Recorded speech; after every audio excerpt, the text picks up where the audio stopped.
भारत की खोज किसने और कैसे की। स्वागत है आप सबका आज के इस वीडियो में। दोस्तों, भारत का इतिहास ना जाने कितने रहस्यों से भरा है। भारत एक प्राचीन देश है जो अपने बीते सालों में हमेशा से हर मामलों में परिपूर्ण रहा है। न केवल धन वैभव से बल्कि प्रकृति से भी हमेशा से परिपूर्ण रहे हैं और इसीलिए भारत पर लोगों की बुरी नजर भी रहती है। उसी समय यूरोप के लोग पूरी दुनिया में व्यापार करना चाहते थे। भारत में व्यापार करने के लिए उन्हें समुद्री मार्गों का पता नहीं था। उस समय अरब के लोग भारत के रास्तों को जानते थे, लेकिन उन्होंने यूरोप के लोगों को मार्गों के बारे में नहीं बताया। वास्को दी गामा पहले शख्स थे जिन्होंने भारत के समुद्री मार्गों को खोज निकाला था। कोलंबस भी भारत को खोजने गए थे, लेकिन अमेरिका जा पहुंचे। हालांकि आजकल पढ़ाया जाता है कि भारत के समुद्री मार्गों की वास्को दी गामा ने खोज की थी। सचमुच यह हद दर्जे की मूर्खता है कि भारतीय बच्चों को यह पढ़ाया जा रहा है कि वास्को दी गामा ने भारत की खोज की। पढ़ाया यह जाना चाहिए कि वास्को दी गामा ने यूरोप को पहली बार भारत तक पहुंचने का समुद्री मार्ग बताया। दरअसल पहले यूरोपी देशों के लिए भारत एक पहेली जैसा था। यूरोप अरब के देशों से मसाले, मिर्च आदि खरीदता था, लेकिन अरब देश के कारोबारी उन्हें ये नहीं बताते थे कि यह मसाले वह पैदा किस जगह करते हैं। यूरोपीय इस बात को समझ चुके थे कि अरब कारोबारी उनसे जरूर कुछ छुपा रहे हैं। ये कारोबारी अरब के उस पार पूर्वी देशों से ज्यादा परिचित नहीं थे। जहां तक सवाल भारत का है, तो इसके एक और हिमालय की ऐसी श्रृंखलाएं हैं जिसे पार करना उस दौर में असंभव ही था। भारत के दूसरी ओर 3 ओर से भारत को समुद्र ने घेर रखा था। ऐसे में यूरोप वासियों के लिए भारत पहुंचने के लिए 3 रास्ते थे। पहला, रशिया पार करके चीन होते हुए बर्मा में पहुंचकर भारत में आना, जो कि अनुमान से कहीं ज्यादा लंबा और जोखिम भरा था। दूसरा रास्ता था अरब और ईरान को पार करके भारत पहुंचना, लेकिन यह रास्ता अरब के लोग इस्तेमाल करते थे और वे किसी अन्य को अंदर घुसने नहीं देते थे। तीसरा रास्ता समुद्र का था, जिसमें चुनौती देने वाला सिर्फ समुद्र ही था। वास्को दी गामा एक पुर्तगाली नागरिक था जो पेशे से एक नाविक था।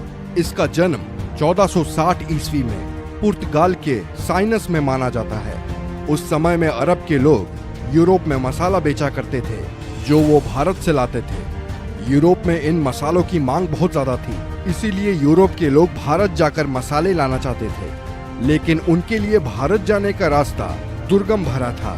उन्हें भारत जाने के लिए ईरान, अफगानिस्तान होकर जाना पड़ता था, जो काफी खर्चीला और कठिन रास्ता था। उन्हें ऐसे मार्ग की आवश्यकता थी जो भारत कम समय में ले जाए। ऐसा मार्ग केवल समुद्र के जरिए ही संभव था। वास्को द गामा ने भारत के इन रास्तों की खोज करने की ठानी और इस ऐतिहासिक सफर पर निकल पड़े। वर्ष 8 जुलाई 1497 में वास्को दी गामा ने अपने साथियों के साथ भारत की खोज के लिए रवाना हुए। उसके जहाजी बेड़े में 4000 और 170 के करीब आदमियों का दल था। सबसे बड़े जहाज सेंट गैब्रियल पर वह खुद था। सबसे पहले वो अफ्रीका के अंतिम छोर कैप ऑफ गुड होम नामक स्थान पर पहुंचा। उसके बाद वह अफ्रीका के ही एक राज्य मोसम्बा आया, जहां के राजा ने उसकी मदद की और उसे एक अरब नाविक दिया जो भारत का रास्ता जानता था। वास्को दी गामा भारत कब आया? वास्को दी गामा अफ्रीका महाद्वीप का चक्कर लगाकर भारत के कालीकट बंदरगाह केरल पर पहुंचा था। 20 मई 1498 की तारीख थी जब वास्को दी गामा भारत के कालीकट बंदरगाह पर पहुंचा। भारत की खोज का यह सफर करीब 10 महीनों का रहा। भारत आकर वास्को दी गामा ने स्थानीय राज्य के राजा से व्यापार का समझौता किया। उसने कई प्रकार के मसाले खरीदे। भारत से पुर्तगाल आने के दौरान समुद्री तूफान से उसके जहाजी बेड़े को नुकसान पहुंचा और उसके दल के कई लोग मारे गए। पुर्तगाल लौटने पर उसका भव्य स्वागत किया गया। अगली बार भारत आने पर उसने कालीकट के राज्य पर आक्रमण कर दिया और कत्लेआम लूटपाट की। वास्को दी गामा ने यूरोप के लुटेरों, शासकों और व्यापारियों के लिए एक रास्ता बना दिया था।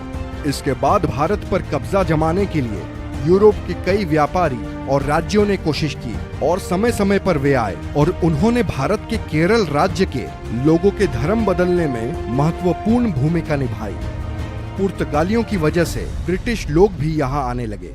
अंततः 1615 ईस्वी में यह क्षेत्र ब्रिटिश अधिकार में आया। 1698 ईस्वी में यहाँ फ्रांसीसी बस्तियां बसी। फ्रांस और ब्रिटेन के बीच के युद्ध के काल में इस क्षेत्र की सत्ता बदलती रही। 1503 में वास्को पुर्तगाल लौट गए और 20 साल वहां रहने के बाद वह भारत वापस चले गए। 24 मई 1524 को वास्को दी गामा की मृत्यु हो गई। लिस्बन में वास्को के नाम का स्मारक है। इसी जगह से उन्होंने भारत की यात्रा शुरू की थी। दरअसल 1492 में नाविक राजकुमार हेनरी की नीति का अनुसरण करते हुए किंग जॉन ने एक पुर्तगाली बेड़े को भारत भेजने की योजना बनाई ताकि एशिया के लिए समुद्री मार्ग खुल सके। उनकी योजना मुसलमानों को पछाड़ने की थी, जिनका उस समय भारत और अन्य पूर्वी देशों के साथ व्यापार का एकाधिकार था। एस्टावो डी गामा को इस अभियान के नेतृत्व के लिए चुना गया, लेकिन उनकी मृत्यु के बाद वास्को द गामा ने उनका स्थान लिया। ये कहना कि भारत की खोज कब हुई महज एक बेतुका सवाल है। भारत किसी की खोज का मोहताज नहीं है। इस देश का इतिहास कुछ हजार या लाख नहीं, करोड़ों साल पुराना है। वैसे आप लोगों को क्या लगता है, क्या भारत की खोज का श्रेय एक व्यक्ति को देना सही है? अपने व्यूज हमें कमेंट सेक्शन में बताएं।